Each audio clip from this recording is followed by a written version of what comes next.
Eu não sei quem lê a pastoral do boletim da igreja. Eu leio. Bom, eu leio 3 porque sou eu que escrevo 3, né? Primeiro, segundo e quarto domingo, e quando tem quinto domingo, né? Vamos ver se esse ano o reverendo Diogo, ele já tem uma carga muito grande de aula, de burocracia, então às vezes eu alivio para o lado dele, mas de vez em quando eu vou pedir para ele escrever umas pastorais, é bom, né? Mas o terceiro domingo fica sempre para o doutor Mauro, né? Eu não sei quantos leram a pastoral de hoje, mas ele conta uma história no começo da pastoral interessante.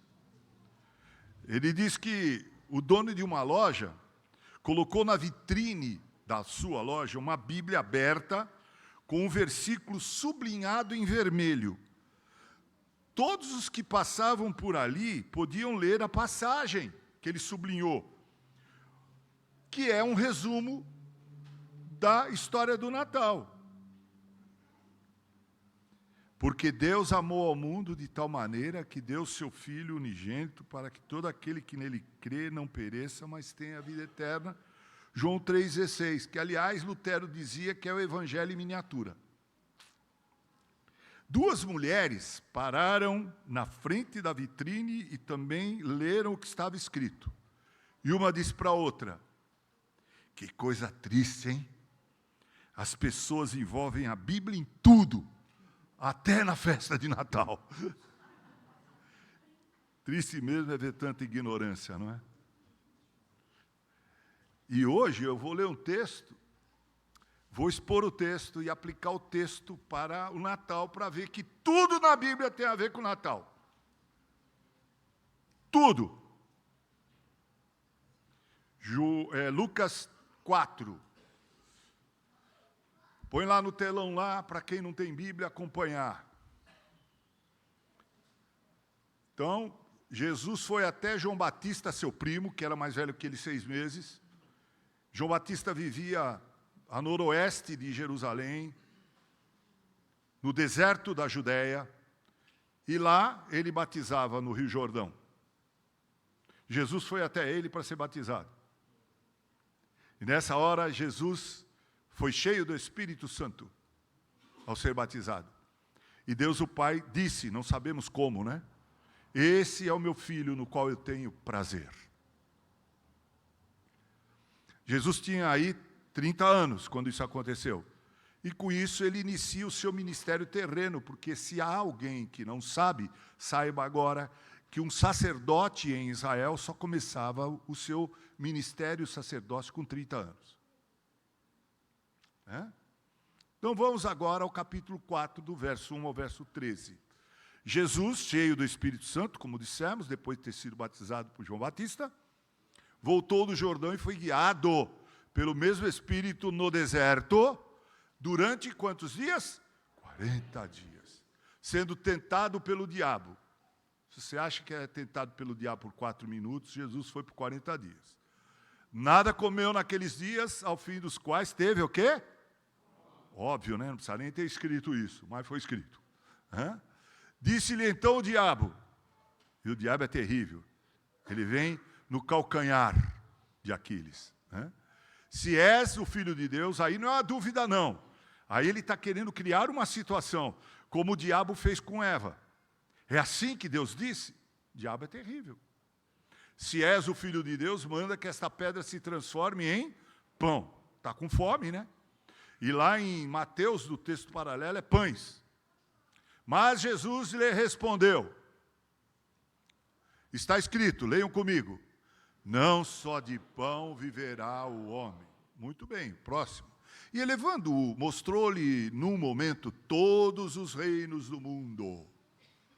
Disse-lhe o diabo, dar-te-ei toda esta autoridade e a glória destes reinos, porque ela me foi entregue, e o mundo jaz do maligno, né? E a dou a quem quiser. Portanto, se prostrado o quê? Me adorares. Toda será tua. Mas Jesus lhe respondeu, está escrito, ao Senhor teu Deus adorarás e a só Ele darás. Muito bem. Então, olha o diabo. O cara não desiste, né? o levou a Jerusalém e o colocou sobre o pináculo do templo e disse: se és o Filho de Deus, atira-te daqui abaixo. Porque está escrito, aí até ele usou está escrito, hein? O diabo também usa a Bíblia, muitas vezes. Os seus propósitos sórdidos, diabólicos e malignos. Aos seus anjos ordenará a teu respeito, que te guardem, e eles te susterão nas suas mãos para não tropeçares na uma pedra. Pegou um texto lá do Salmo, né? Respondeu-lhe Jesus: dito está. Ele não disse, está escrito também. Dito está: não tentarás o Senhor teu Deus. Passadas que foram as tentações de toda sorte, ou seja, foram essas e outras. Apartou-se dele o diabo até o momento oportuno. Momento oportuno? O momento da crucificação. O diabo estava lá batendo palma, ele estava achando que tinha levado vantagem. Matei o Filho de Deus. Acabei com a obra redentiva. Mal podia imaginar ele que era exatamente ali na morte de Cristo que a obra redentiva começou. Vamos orar. Senhor, abençoa-nos na exposição desse texto e que a Tua verdade permaneça firme em nossas mentes e corações e seja norteadora para a nossa vida. Em nome de Cristo, amém. Jesus, antes dos milagres e das multidões, ele passa por um retiro. Ele vai até João Batista, como eu disse há pouco, é batizado, fica cheio do Espírito Santo. Aí ele se retira para o deserto da Judéia. Às vezes a gente precisa se retirar, né? Ele precisa de um tempinho a sós. Eu gosto muito da música do cancioneiro Palavra da Vida, que diz assim: mais tempo a sós contigo, ó Cristo, mais tempo a sós, Senhor, a sós para conhecer-te agora, pois falas-me de amor. É sempre bom estar a sós, né? Com Deus. Jesus, antes de ser entregue pelo traidor, ele estava a sós no Getsemane em oração. Jesus, então, antes de começar o seu ministério terreno, de fazer seus milagres, pregar os seus grandes sermões, ele se retirou para o deserto e ficou lá 40 dias. É interessante essa questão do 40 dias. Você está bem, Carlos? É melhor ficar de pé, né, filho? Então tá bom. O Carlos é recém-operado, então fica pensando que ele está esperando para correr aqui para me pegar, não. Ele nem pode fazer isso. E nem pode rir muito, né? Então, 40 dias. Né? Essa cifra, 40 dias. Moisés ficou 40 dias no Sinai para receber os 10 mandamentos. Né? Elias ficou 40 dias no deserto, lá e em Horebe, no monte. E Jesus ficou 40 dias no deserto, apenas para constar, né? Apenas para constar. Porque aqui a gente vê que Cristo revive, de certa forma, também a história de Israel, porque Israel ficou 40 anos no deserto, a caminho da terra prometida. Tem aqui na introdução, uma lição importante para mim e para você nessa noite. E veja, nós vamos falar do Natal. Que tudo na Bíblia tem a ver com o Natal. Apesar daquelas mulheres lá na frente da loja, né? Não pense você que por você estar cheio do Espírito Santo e ter uma boa nota do céu para a sua vida cristã, você está isento de tentações. Pelo contrário. É aí que o bicho vem. Jesus estava de jejum, estava fazendo um momento de acesso, de tranquilidade com Ele e com Deus, cheio do Espírito Santo, mas o diabo estava ali tentando. Não pense você que por você ser crente, estar cheio do Espírito Santo, que é o alvo de todos nós, sermos cheios do Espírito Santo, né? Não cheios da doutrina presbiteriana, que é muito importante, mas se você for cheio da doutrina presbiteriana, não tiver o Espírito Santo de você, parou. Você é um bom presbiteriano, mas vai para o inferno.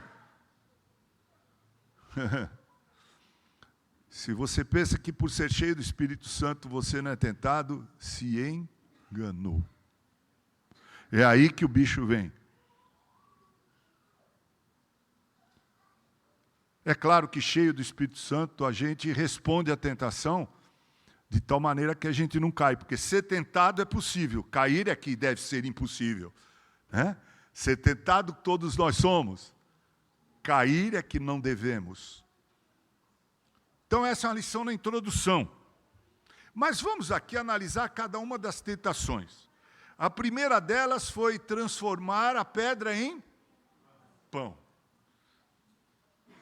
O diabo é assim, ele vê a nossa situação e vem e toca no calcanhar de Aquiles. Você conhece a história do calcanhar de Aquiles? Aquiles, um grande lutador, né?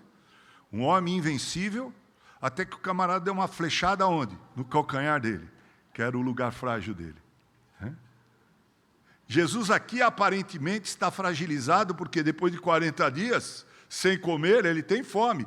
Eu, depois de 4 horas, já morro de fome. Você imagina 40 dias. Eu me lembro aqui uma vez que eu cheguei para a igreja e disse, irmãos, a partir de hoje, vamos fazer o seguinte, todo domingo de ceia, nós vamos jejuar. Então a gente chega, jejua, e vem aqui à noite, participa da ceia, e depois vai para casa e come um prato cheio de arroz com feijão, se alimenta. Vamos nessa, tudo. Ninguém falou nada. Eu pensei, a igreja aceitou, que ela consente. Quando chegou a noite aqui na igreja, eu disse, irmãos, não deu certo. Me deu uma dor de cabeça, tive que encher o estômago para matar a dor de cabeça. Imagina 40 dias. Jesus teve fome, é óbvio. O diabo vem aí, Maria. Aí ele vem. O problema aqui não está em matar a fome, mas o problema está aqui, meus irmãos, em o diabo tentar induzir Jesus a usar o poder divino para o benefício próprio. O problema aqui não está simplesmente em transformar as pedras em pães. O problema está aqui em insuflar o coração de Jesus para que ele, orgulhosamente, pudesse agir autossuficientemente, porque você já percebeu como nós somos quando surge um problema? Eu me lembro muito do reverendo Josafá Vasconcelos. Ele disse assim para mim, Maurão, você já viu como o crente é? Ele está com dor de cabeça. Aí ele vai lá, toma uma aspirina, que é o ácido acetil salicílico, e depois ele vai fazer uma oração. Não seria o caso de orar antes e depois tomar o medicamento? Quantos aqui oram antes de tomar o medicamento? Olha, calma, hein? Levanta a mão aí. Nem eu vou levantar. Me lembro das minhas famosas crises de enxaqueca. Já ia eu lá no Ormigrem. 2, dose de ataque. Ninguém gosta de passar dor, né? Ninguém gosta de passar fome. Então o diabo foi até Jesus e disse, seja autossuficiente. Usa o poder divino, se és o Filho de Deus, né? E transforma pedras em pães. E Jesus responde para o diabo algo que eu e você devemos fazer, cheios do Espírito Santo, porque quem está cheio do Espírito Santo está cheio da palavra de Deus. Porque quem inspirou a palavra de Deus é o Espírito Santo. Devemos responder com a palavra, se está escrito. O problema de muita gente, de muitos crentes, como pastor eu digo isso, é que a gente está acostumado a se satisfazer com o que aprende na escola dominical e ouve no culto à noite. Nananina, não. Você tem que ler a Bíblia, meditar na Bíblia, todos os dias.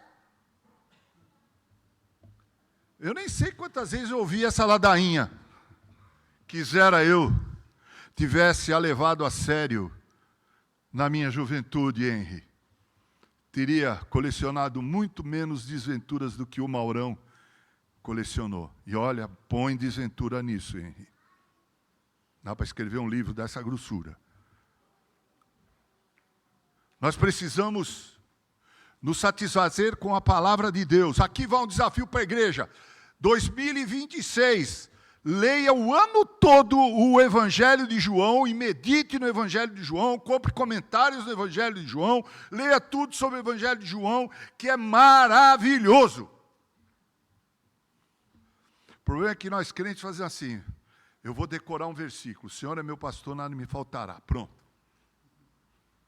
Não, Bela, tem que ler a Bíblia inteira, tem que se aprofundar. O que diz o salmista no Salmo 1? Bem-aventurado, feliz o homem que anda no conselho dos ímpios, não se detém no caminho dos pecadores, nem se assenta na roda dos escarnecedores.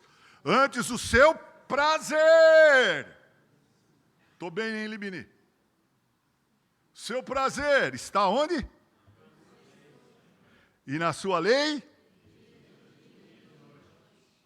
A gente medita do celular, né? Você vai num lugar, tem 5 jovens numa sala. Eles não conversam. E se eu entrar lá, vai ser 5 jovens e um velho. Hoje de manhã esqueci o celular em casa. Quando eu voltei para o carro para a gente almoçar, eu e a Ângela, eu falei que não me fez falta nenhuma.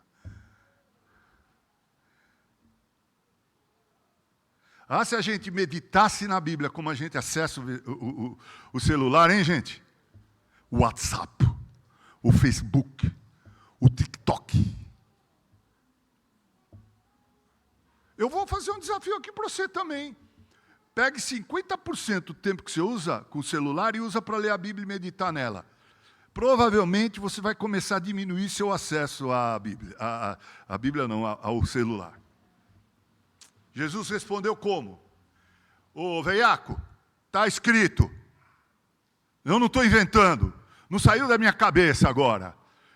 Nem só de pão viverá o homem, mas de toda a palavra que procede da boca de Deus. Isso está lá em Mateus, né? Complemento. Eu não coloco fé nos meus predicados, não sou autossuficiente, não sou arrogante, não vou resolver os problemas baseados nos meus predicados, mas eu vou à palavra, para encontrar na palavra o caminho a seguir. O caminho a seguir. Que 2026, dentre outras coisas, seja um ano não apenas novo, mas diferente, no qual você examine mais as Escrituras. Busque mais a Deus das Escrituras. Cheio do Espírito Santo, porque vai ser um ano de muita tentação, inclusive tem eleição. Vai ser um ano de muita tentação. E nós temos que ter muito juízo. Temos que estar cheio do Espírito Santo. Que o que vai ter de diabinho? Não, nós vamos acabar com a fome no Brasil. O diabo usa muita gente. Muita gente. Não vá nos teus predicados. Não se encha de si mesmo, esvazie-se de si mesmo, encha-se do Espírito Santo, alimente-se na palavra e faça o que a palavra diz para falar, para fazer. Eu vi uma moça, uma senhora, falando no YouTube, e ela disse assim, né? Que o crente cheio do Espírito Santo produz o fruto do Espírito Santo. Eu disse, caramba, eu às vezes não estou cheio de Espírito Santo, não. Porque um dos predicados do Espírito Santo, qual que é? A paciência. Pensa num cara impaciente, ansioso. Look at me. Olhe para mim. Vocês estão vendo a impaciência encarnada num ser humano. Vocês já viram como minha perna fica tremenda assim? O psiquiatra deu um remédio, mas não tomo, não. Sou tão impaciente com o psiquiatra que eu não tomo, não.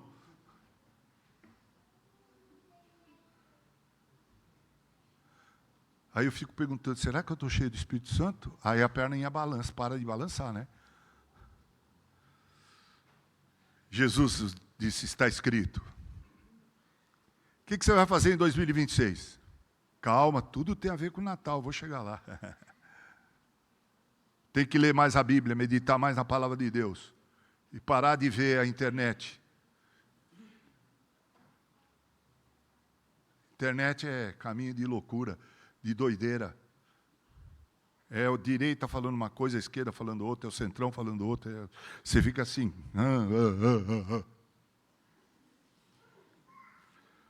Segunda tentação. O diabo fez o quê? O que ele fez? Ele ofereceu para Jesus reinar sem sofrer, ofereceu glória sem sacrifício, coroa sem cruz. Veja aí a segunda tentação, versículo 6. Pode pôr no telão. Dar-lhe-ei toda essa autoridade e a glória destes reinos, porque ela me foi entregue e a dou a quem eu quiser. Que camaradinha metido esse aqui, né? Portanto, se prostrado me adorares,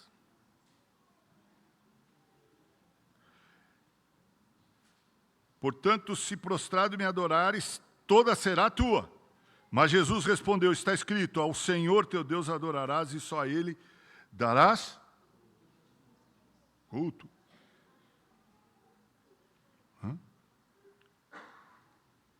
Gente, há alguns anos atrás eu ouvi um sermão, eu até anotei, fui lá no pregador, falei, dá para você dar esse pedacinho do seu sermão para mim? Ele falou, toma ou não? Dou sim, me deu. Você já viu como a gente tenta conquistar as coisas para ontem e fácil? Eu me lembro da Débora, a doutora Débora. Eu ficava vendo ela estudando, porque o sonho dela, como o da Carla, era ser médica. E foi estudando. E foi lá, o ano que vem se forma. Pois é, gente. A Lívia também. Está lá no Rio Grande do Sul. Família de Itaberuna. Não é isso? Um lugar que ninguém sabe onde é. Se quiser ir a Itaberuna, tem que ir com ela, porque ela vai ensinando o caminho, senão ninguém chega lá. Estudou, se matou aqui, veio morar sozinha, morou com a tia, ficou por aqui, até conseguiu entrar na faculdade. Ninguém consegue vitória sem sacrifício. E é o que o diabo está dizendo aqui, vai. Eu vou te dar tudo de mão beijada. Quem gosta de mão beijada, lá vai política. É político. Se você quiser alguma coisa, você tem que trampar. Tem que dar duro. Levantar de madrugada e dormir tarde. E às vezes levar marmita. Quem levou marmita aqui, levanta a mão. Olha só quantos marmiteiros nós temos aqui. Eu me lembro que eu entrava no ônibus da vila que eu morava. O pessoal dizia assim, Wilson, que você está levando a marmita? Maurão, sopa! E olha que eu gostava de comer uma marmita, gente. Minha mãe fazia o feijãozinho embaixo, o arrozinho em cima, punha na geladeira. De manhã ela fritava o ovinho, colocava aquela couve cozida e um bem pequenininho, mas ia lá um pedacinho de carne. Quando eu abria a minha marmita, como a turma diz por aí, minha marmita lá, Fabrício, lá no serviço, tudo, que cheirinho bom. Eu gostava de comer de marmita, né? Se quiser vitória, meu irmão, é marmita. É levantar cedo e receber as crianças lá no pequenote, minha filha. E às vezes aguentar o papai e a mamãe reclamando. Isso é normal. Não é? Mas o diabo está oferecendo facilidade.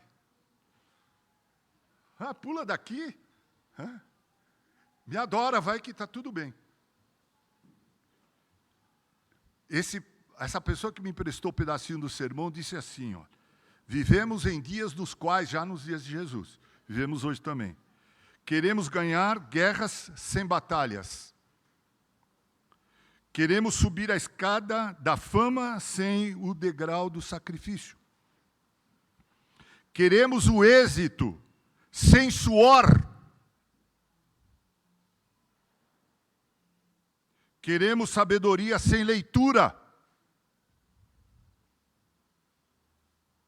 Queremos riqueza sem responsabilidade.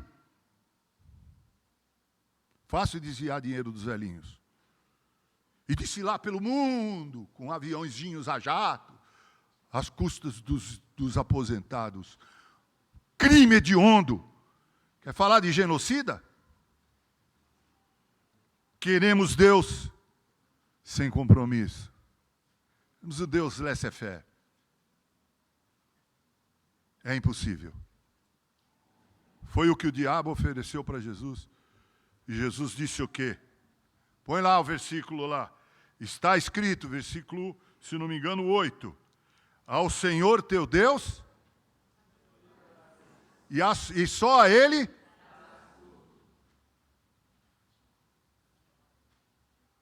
Você sabe por que eu saio e venho para a igreja?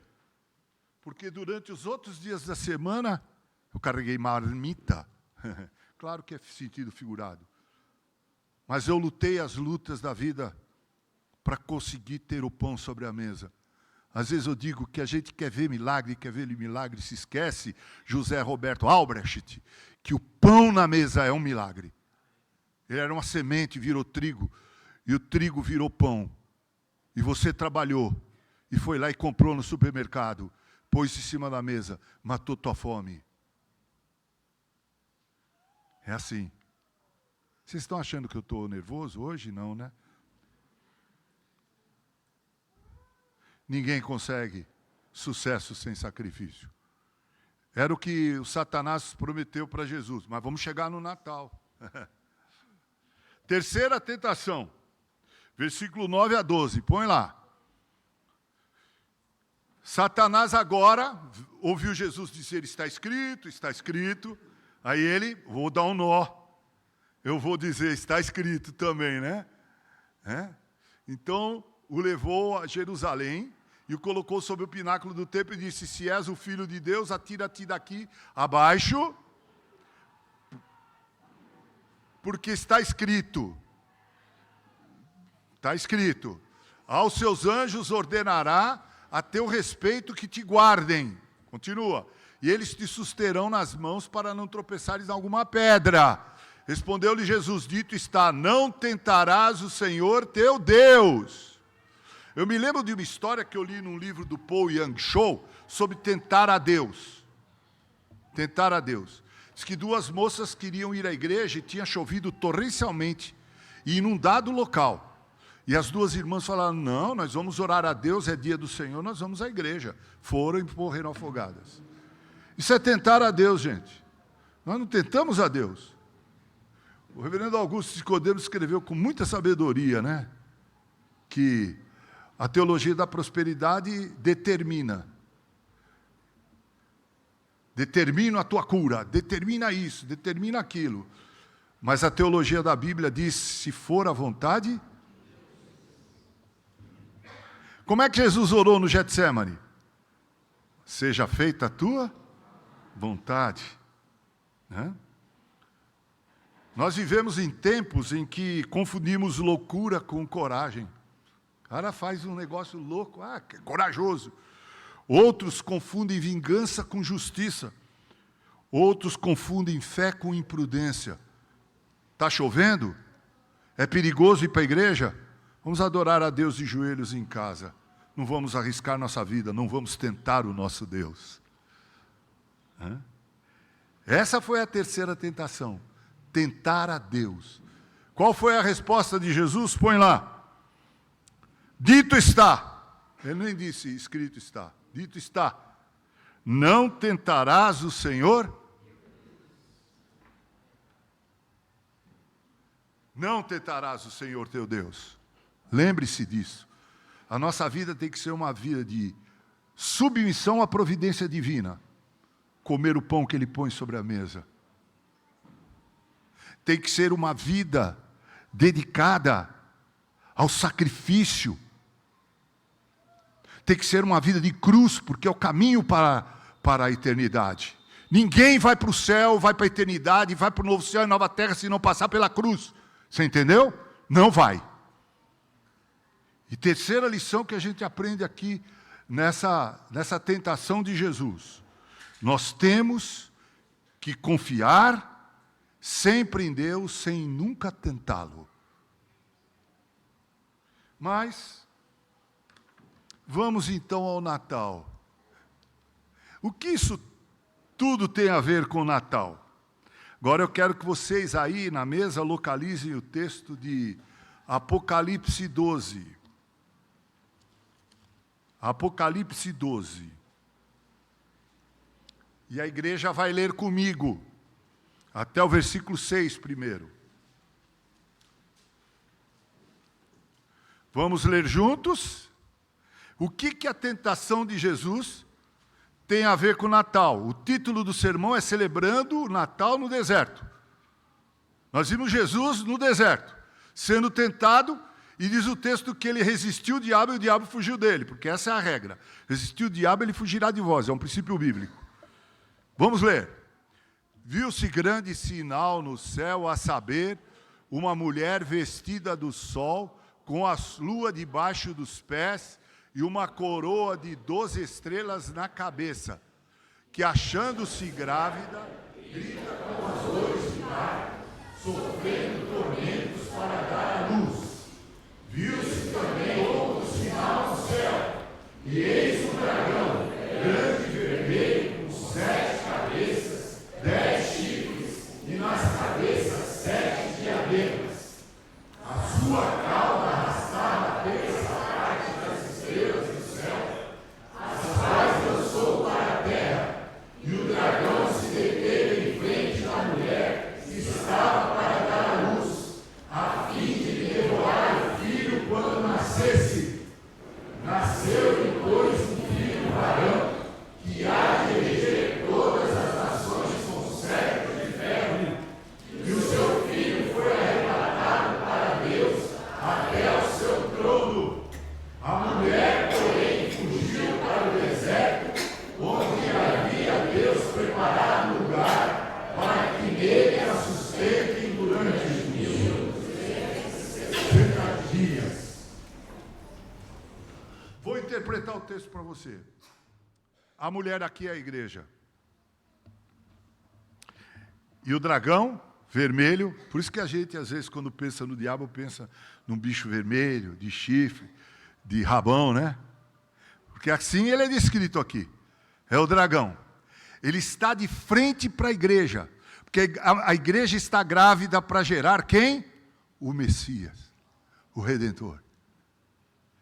Quando o Messias nasce, ele tenta destruir. Por isso, logo no começo do meu pronunciamento, eu disse que o diabo, quando viu Jesus sendo crucificado, disse: venci, venci. Foi aí que ele perdeu. Foi exatamente nesse momento que o filho da semente da mulher, que a semente da mulher pisou a cabeça da serpente, o dragão. E essa mulher, que é a igreja, foi levada para onde? Para onde? Volta lá. Para o deserto. A igreja está no deserto.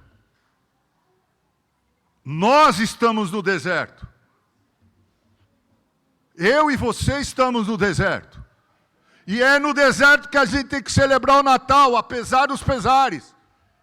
Apesar da política mundial, do globalismo, do progressismo, da mentira que campeia em qualquer lugar desse mundo, existirem e nos fazerem sofrer.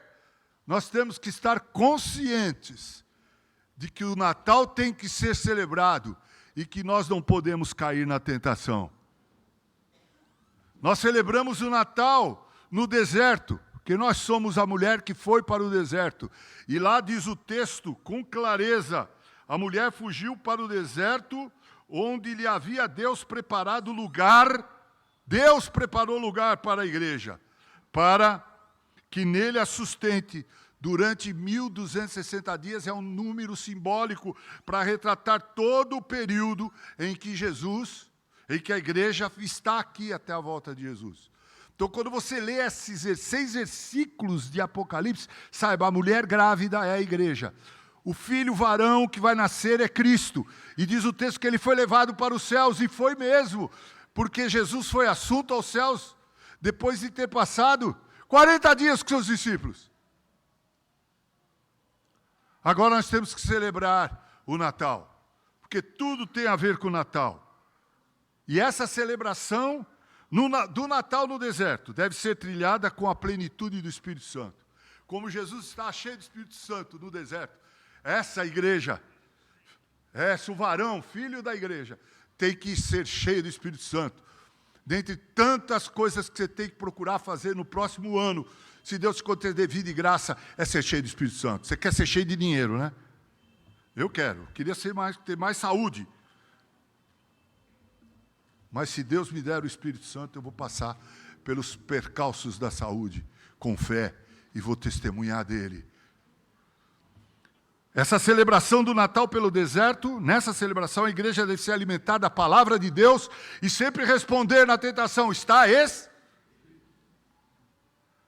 Não é assim, tem crente que vai evangelizar, aí o camarada fala alguma coisa e diz, eu acho que está aqui, peraí, não é essa aqui. Aí você perdeu o cliente. O crente tem que fazer que nem Jesus fez, cheio do Espírito Santo, dizer, está escrito. Não tomarás o nome do Senhor teu Deus em vão, porque Deus não tem por inocente aquele que assim procede. É assim que nós celebramos o Natal, meus amados irmãos, se alimentando no deserto da vida, na palavra de Deus. O que é que você vai fazer quando for comer a ceia? Uma oraçãozinha, né? Aquela oraçãozinha mequetrefe. Obrigado pelo peru. Obrigado. Capricha na oração. Leia a Bíblia. Faça um culto. Eu sei que tem famílias aqui que fazem o culto antes de cear. Muitos vão para a mesa já devorando. A criançada, então, né? Hein? Fica só perto da mesa. É tempo, meus irmãos, da palavra de Deus ser aberta. É o alimento da alma. É assim que se celebra o Natal no deserto.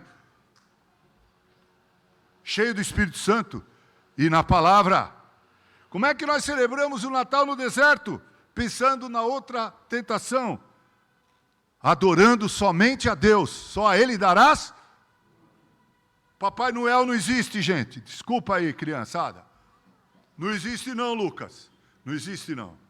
Não vai chorar. Quem existe é o papai da terra que compra as coisas, trabalha para comprar para nós. Não existe Papai Noel. Existe Papai do céu. Aleluia. E é Ele que nós adoramos no Natal. Nós, no deserto, eu e você... Eu falei alguma coisa errada aí? Não, né? Então, o menininho falou? Ah, que maravilha. Hã? Existe sim? Quem foi que disse tal coisa? Quem foi? É meu neto. Aquele meu neto acredita em Papai Noel. Pode o filho do pastor acreditar em Papai Noel, ou Leonel? Não! Eu me lembro que uma vez eu fui para os Estados Unidos, o pai dele se vestiu de Papai Noel e aí o menino acreditou. A celebração do crente no deserto, da igreja no deserto, Grace,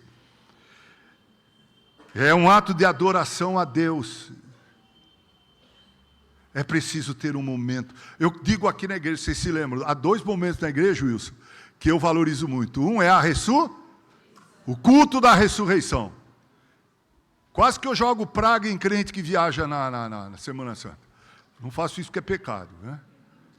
Mas se tem um momento que a igreja deve celebrar com auspício, é 7 horas da manhã aqui, a igreja lotada, os corais cantando, porque Jesus ressuscitou. E o outro é o Natal de Jesus. Ele nasceu. Não existe. Ah, tem crente que não celebra o Natal. Tem uns puritanos aí que não celebram o Natal. Tudo bem. Eu celebro. Vai ter panetone hoje aí, viu? Hã? Nem sei quem inventou esse negócio do panetone. Árvore de Natal. Diziam que atrás de uma árvore de Natal tinha um demônio. Tem gente que diz isso. Dá uma olhadinha aí. Já foi embora. Já foi embora. Eu me lembro que uma vez a árvore estava ali na frente do piano e a dona Aurora estava sentada no piano. Eu disse, dizem alguns que é um demônio atrás da árvore de Natal. Lembra disso, Aurora? A cabeceira do pastor aí, tá boa, apesar dos pesares. No Natal, no deserto, independente, é deserto mesmo. nós estamos no deserto.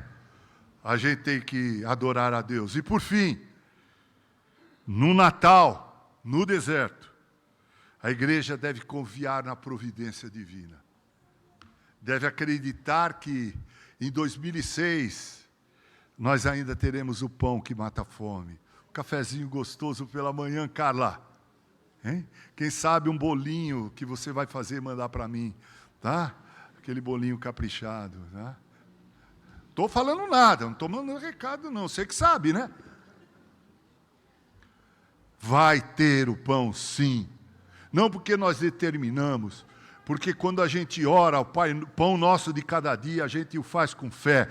E assim como Deus alimentou o povo no deserto com maná, Ele vai alimentar a igreja, porque nós queremos na sua providência. Amém? Tudo na Bíblia tem a ver com o Natal, por incrível que pareça. Será que eu convenci você de que na tentação de Cristo nós temos? Quem quiser, eu posso mandar por escrito o meu sermão, tá bom?